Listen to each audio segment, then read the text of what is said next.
Comfort ko lang naman ang friend ko. Eh, mukhang kailangan na kailangan niya eh. I'm just being a great friend to Marge. Ayaw mo ba yun?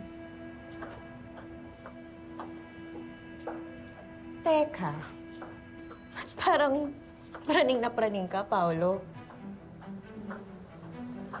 Ah.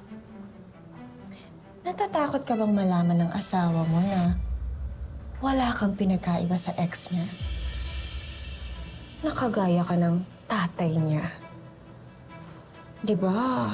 Sinusuka niya yun. Hindi ako katulad ng mga taong yan.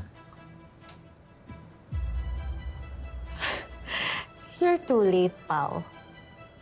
You already are. Sinaktan mo na si Marge. Hindi lang niya alam. Hindi niya na ito kailangan malaman pa. Huwag na nating sirain yung buhay natin parehas. We both made a mistake. At kailangan na natin mag-move on. Really? Yun pa talaga ang kailangan mo? You know what? You're right. What I really need is peace of mind. Kaya yung nangyari sa ating dalawa, kalimutan mo na yun. Tsaka pwede ba? Lumayo-layo ka na sa amin, lalong-lalo na kay Marge. Ang dami na namin problema, huwag ka nang tumagtag pa.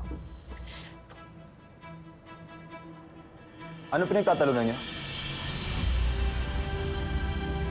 Ah, hindi. Hindi kami nagtatalo. Ito kasi yung si Paolo, tinawagan siya nung client namin na dapat imimit namin yesterday. Eh, yun nga, nagagalit dahil nga hindi kami nakasipot. Eh, etong si Paolo, sabi ko nga sa kanya, huwag niya nang pansinin yung client kasi mas importante naman si Marge, di ba? Right, Pao? Yeah, she's right. Let's go, Han. May meeting pa ako with potential investors. Bro. Edward. Hindi pa kita napapasalamatan. Thank you for taking Marge here right away. I owe you one. Ginawa ko lang yung tama. For March. Let's go, Han. Oscar, pakilagay na lang yung gamit sa kotse, ha? Sige sir, hintayin ko na po kayo sa entrance. Okay. Ma'am, Ka na.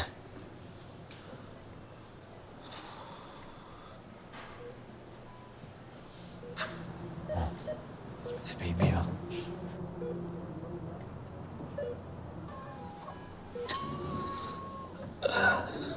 Hana.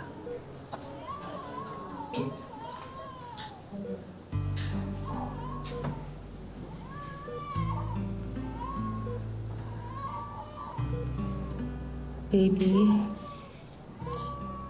uuwi muna kami ng daddy mo, ha? Magpalakas ka lang dyan. Babalik din kami agad. Araw-araw kitang dadalawin hanggang gumaling ka na. Laban lang, baby. Higog matikaw. Love. Pangalanan na kaya natin si baby.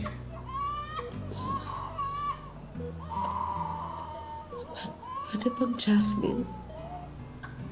Jasmine?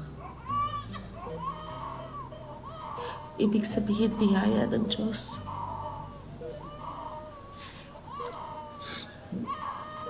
A gift from God. I like it. Magpalakas ka, our baby Jasmine. We can't wait to play with you, kiss you, hug you. Mahal na mahal ka namin, anak. Magpalakas ka, baby. Ipagdadasal namin na lalakas ka na at magsama-sama na tayo.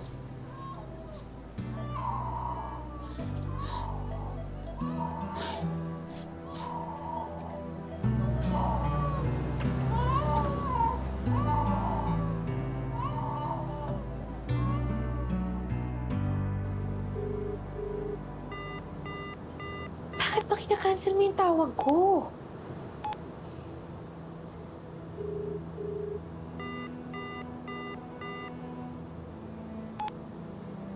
Han?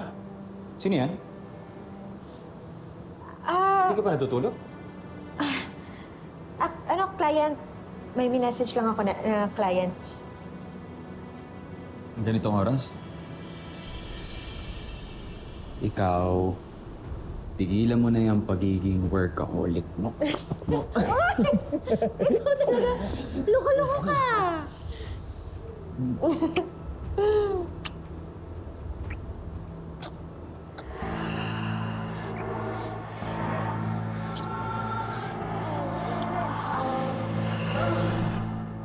Ah, sorry. Bakit? Sorry, Han. Pass mo na ako. Masakit kasi yung puson ko eh. Baka magka-period na din ako. Sorry. And, sige na, please. It's been a while. Tsaka, miss na miss ko na eh. Promise. Babawi ako sa'yo. Just not tonight. Okay. Tara, tulog na tayo.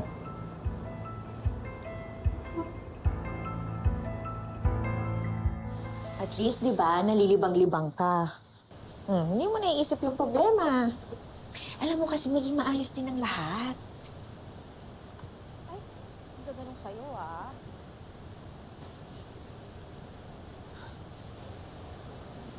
Ma?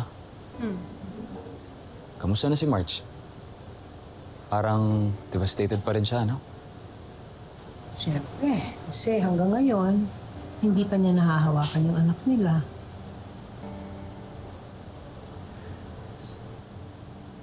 Oh, bakit ganyan ka makatingin sa akin, Ma? Edward, be honest with me. Do you still have feelings for Marge? Anong klaseng tanong yan, Ma? I already have Thea. You didn't answer my question. Concern lang ako sa nangyari sa kanya. Yun nga eh, sobra-sobra ang pag-aalala mo sa kanya. Edward, you can't fool me. Anak, kalimutan mo na si Marge.